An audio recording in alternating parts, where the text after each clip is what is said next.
Assalamualaikum warahmatullahi wabarakatuh.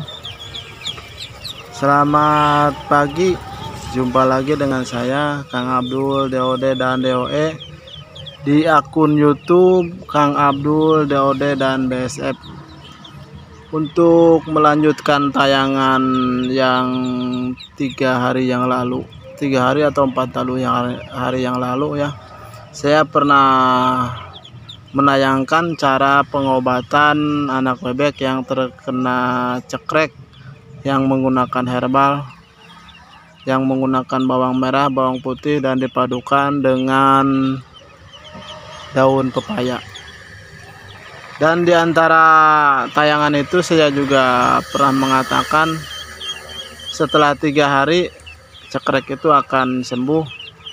Nah, makanya dari itu saya untuk mereview hari ini dan menjelaskan hari ini bahwa yang saya lakukan 3 hari yang lalu itu alhamdulillah sudah berhasil dan sudah terlihat hasilnya.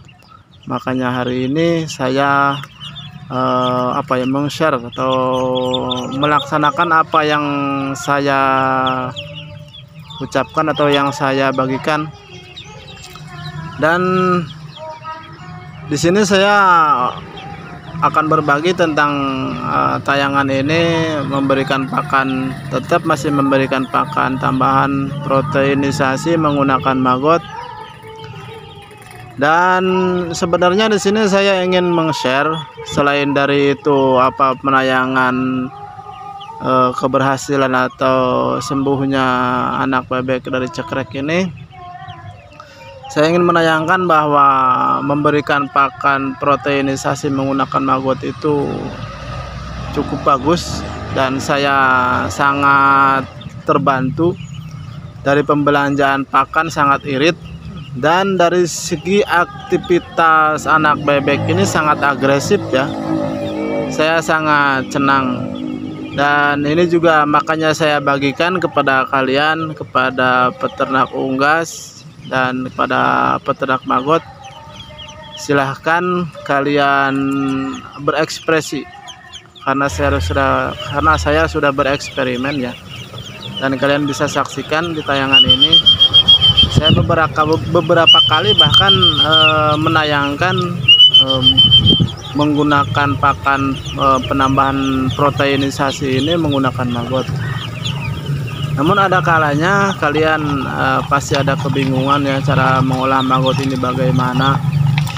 Dan silahkan kalau yang masih awam, mohon maaf, bukan awam ya, atau yang belum memahami cara trik menggunakan pakan maggot ini dan cara terintegrasinya maggot dengan unggas ini, silahkan kalian komen dan silahkan lihat dulu lah tayangan-tayangan yang sebelumnya, karena saya sudah tayangkan ya.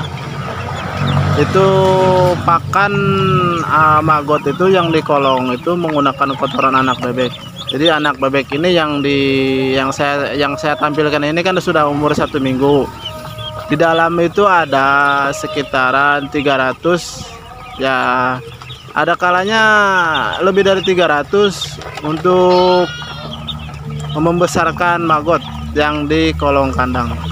Nah, nanti hasilnya maggotnya dikeluarkan untuk memberikan pakan anak bebek yang umur 1 minggu dan seterusnya. Dan untuk pakan maggot juga saya menggunakan limbah. Ada kalanya saya dapat pisang, saya sangat senang ya kalau mendapat pisang. Dan juga ada kalanya saya mendapat nangka. Kalau nangka ini cangkang atau limbahnya saya fermentasi, saya diperam dulu agar hancur.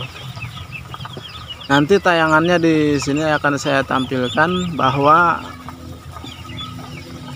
untuk cara memfermentasi ada triknya. Walaupun kulit nangka itu sangat, kalau sudah jadi limbahnya udah kering lah ya, udah kering kerontang seperti batu.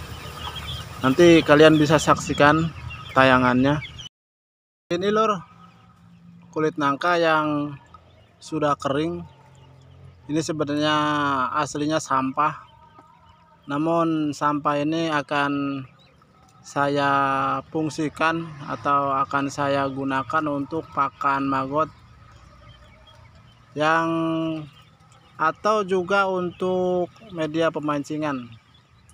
Dan sekarang akan saya pisahkan antara kulit nangka yang kering, ini sudah kering lur, dan ada juga yang masih basah, kita pisahkan.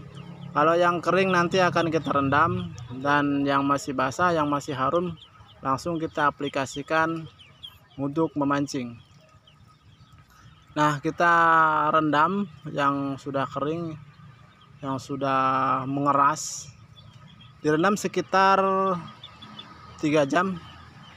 Kalau sudah direndam lalu kita tiriskan, kita angkat dari rendaman, dan kita berikan atau kita olah dengan media fermentasi atau apa namanya ya, cairan fermentasi.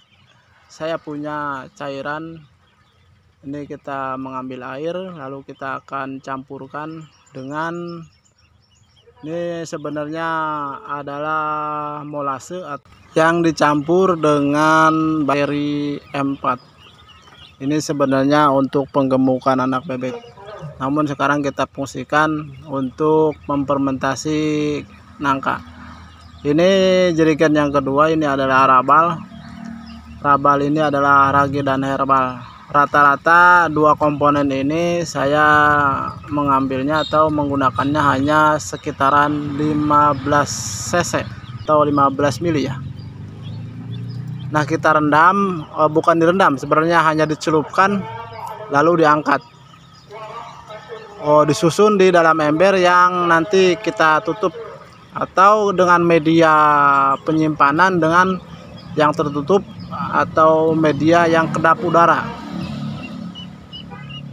Untuk informasi rabal bisa diklik di playlist BSF Kang Abdul, silahkan.